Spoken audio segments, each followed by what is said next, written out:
Noah. What? Noah. What the f do you want? Just because we're fake dating doesn't mean I'm gonna wrestle under the covers with you. What? If that's what you're thinking. You what? Why does this strawberry I drew look like it was done in Procreate? It looks like I used to add layers, but on paper. Stippling tutorial. Sketch out your reference image. Color in the darker areas. Use a finer pen for smaller areas and add layers. Begin to add dots into darker areas. Then add less dots in lighter areas. Rub out any pencil lines. And you're done.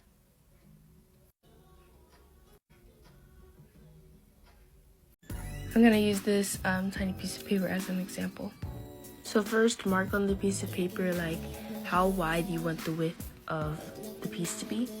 This also determines how big your spikes are going to be. Next, you're going to cut these diagonal lines that stop at the line you drew, and you're going to do this at both sides of the paper. And it should look something like this. Now I'll just flip it over, and you're going to cut diagonal lines that are going in the opposite way of the diagonal lines you drew first. So when you cut, it should create a spike. In the end, your paper should look something like this, and then where the line is, just gonna fold over the spikes, like this. And this is your final result, and then you use this piece to glue on, like I showed you in the other tutorial. That's all. I'm getting very silly vibes from my friends. Both got silly characters. They seem to be in love already. It's happening so fast. Oh, they're straight into the block colouring. Yeah, let's do that. But maybe my fox should be a fox colour. Oh, they've gone with a colour change. Now they're going over their drawing and making it better. I'm going to do that. Or maybe the cheese has really long legs and the fox is giving hugs to... Okay. Yeah, let's go with that. If you don't want your talking mouths to look awkward, then remember that human mouths are dynamic and they don't look the same from both angles. If you struggle, you can take pictures of your own mouth as reference. If I didn't become a star by 35, I was just going to become a serial killer. Well, girl, how old are you? I'm getting nervous.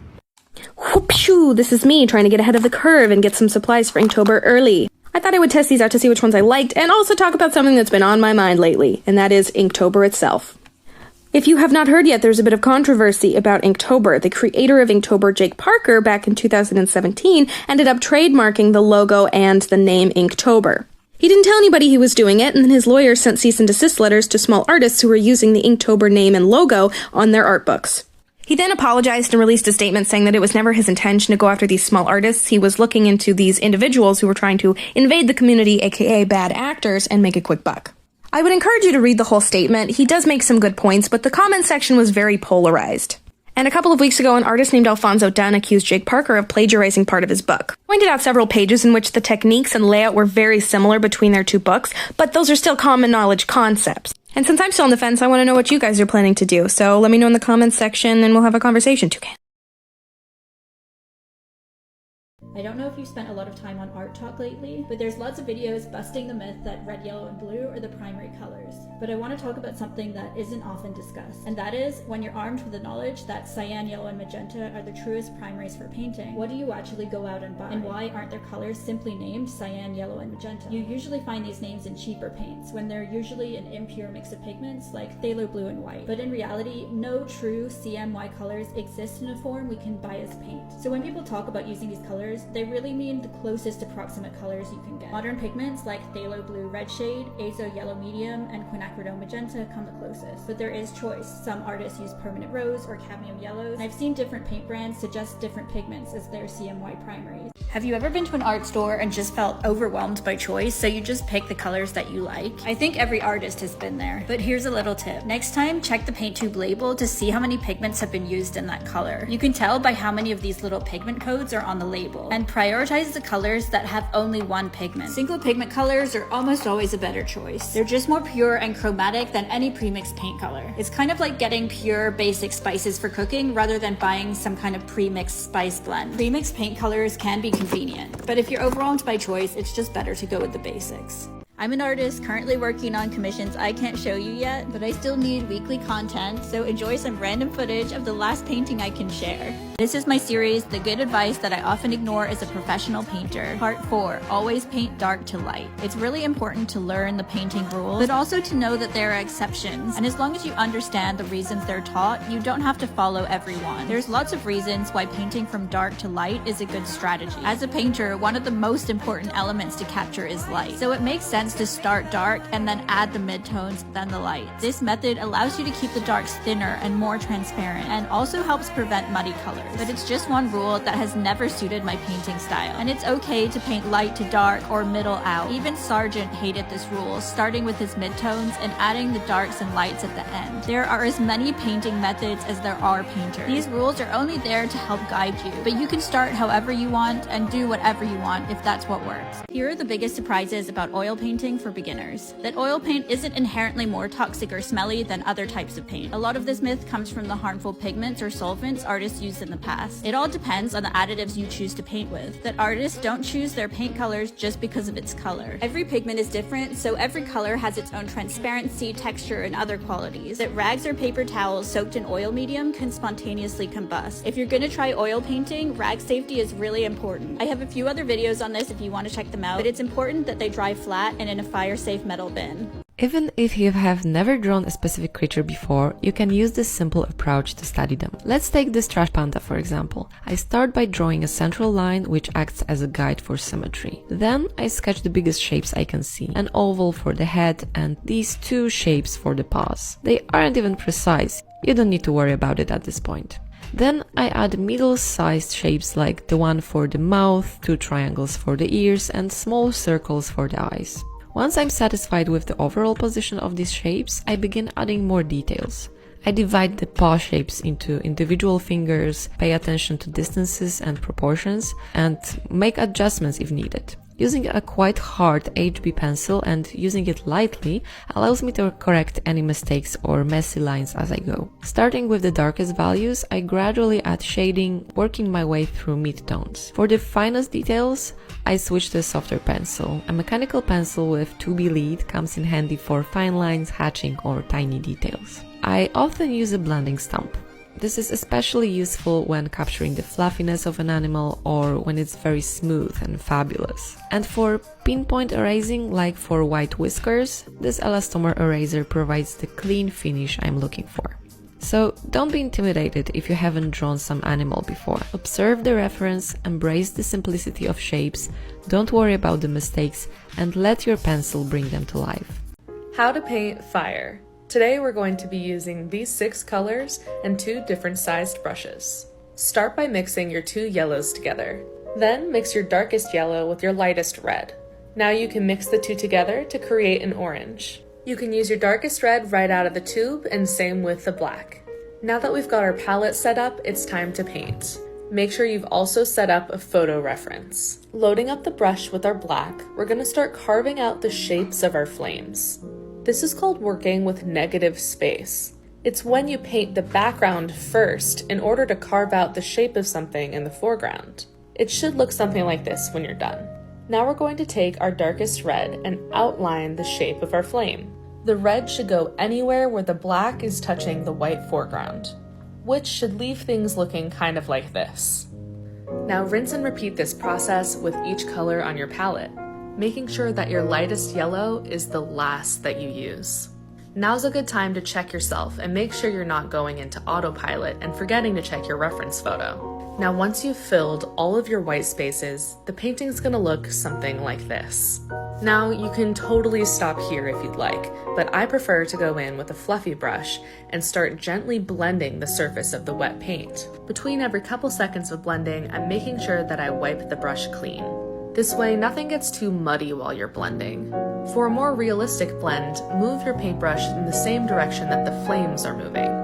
For our finishing touch, I take my titanium white and mix it in with the lightest yellow. I use this after my painting is completely blended to add that extra oomph in the highlight moments. And all of that should lead us to something like this. I hope you guys enjoyed this tutorial, and as always, thank you so much for watching. This is the good advice that I often ignore as a professional painter, part 1, using pure black or pure white. It's really important to learn all the painting rules, but there's always exceptions, and I think it's perfectly okay for you to throw them out the window as long as you understand why they're taught. Most artists are told at some point never to use pure black or white. The reason why is both colors can appear flat, and such extreme contrasts aren't often seen in nature. We're taught to mix deep shadows using other colors, which is called a chromatic black, or mix white with another color like yellow to reflect a softer, more natural light. And while this is all true, a lot of professional artists still use black or white. They make black paint colors for a reason. Many classical painters used ivory black, glazing on top to add depth. And many black pigments lean blue and can mix really interesting greens and shadow colors. And I don't know many artists who can resist a pure white highlight every now and again. This is gonna be really quick, so pay attention. I have the sketch thing that I clean up, and then I blush, and more blush, and then I go color pick my skin, and then I grab a color that's more red and darker, and I shade around, and then I color pick my skin again, and I go more yellow and lighter for highlights. And that's kind of what that looks like. And at this point, this is optional, but I like to use multiply layers, and then I bucket fill it with a gray color, and then I go ahead and erase parts where I have lighting for more dramatic effect. And then this is how I shade my skin, in case you wanted this, so I hope this helped. Thank you. I could finally leave. Martha, I'm coming home, sweetie. I'm back in the fucking building again!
Hey, I know why. Your sketches suck. Sketch from this to this by adding line weights. What? No, not like that. Like this. First, find your light source to determine where your light edges and where your shadows are. Play with harsh and soft lines to create depth. This eyebrow on the left, for example, is in a shadow, so I'm going to use thicker and darker lines. Keep in mind the direction of the strokes. Tapering them off towards the light source will really make it look dynamic. So don't forget to practice your line weights. Everything is going to be. Then we finish our sketches. And now we start painting. Now we outline our drawings. After that I paint the background. And then I add details to it with color pencils. Finally I add the character's name. And we're done. Hope it helped. You lied to me. You deceived me. You tried to deceive me. I'm tired of listening to you. You gave me your heart, you know. You'd like me to hand it back, whole again. But I won't. You live a long time yet, Catherine. An eternity without me.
A-level fine art sketchbook. I got an A star. So yeah, this is just my maths kind of ideas, artist study, got a little drawing there. I took all of my own photos for my wall pieces. Yeah, I did some etching there, just experimenting. That's the best thing you can do, is just try and show that you experimented and annotate all of your work so they know why you did it and how you feel about it. Here's some lino prints that I did and I worked back into. Again, explaining it all. Another artist study, and an oil painting, which was an artist copy. This is one of my favourite pages. I did that painting with acrylic on acetate. Another artist study. I did one of those little flippy things there. Don't like this page a lot. Again, just more artist studies. I really hated doing my book, so I've always felt kind of uninspired, but yeah, that's it. Hope you like it.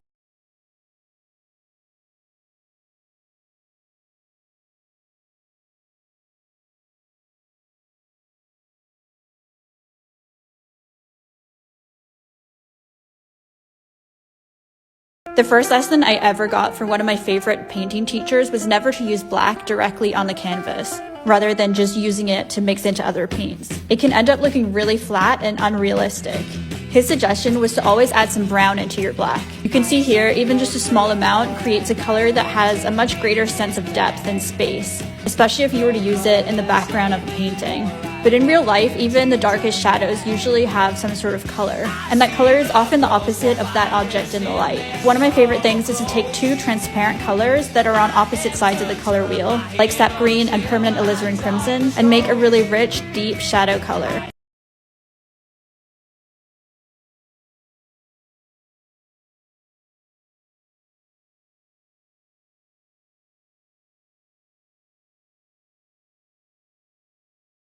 My oil paints take 3 or 4 days to dry on my palette. There's actually an easy hack to extend that drying time, just to put your oil paints in the freezer. Most household freezers are set above the freezing point of oil paint, so your paints actually don't freeze. Instead, you slow down the rate of oxidization, which is the process in which oil paints dry. If you can't get back to your palette within a week, you won't waste any paint.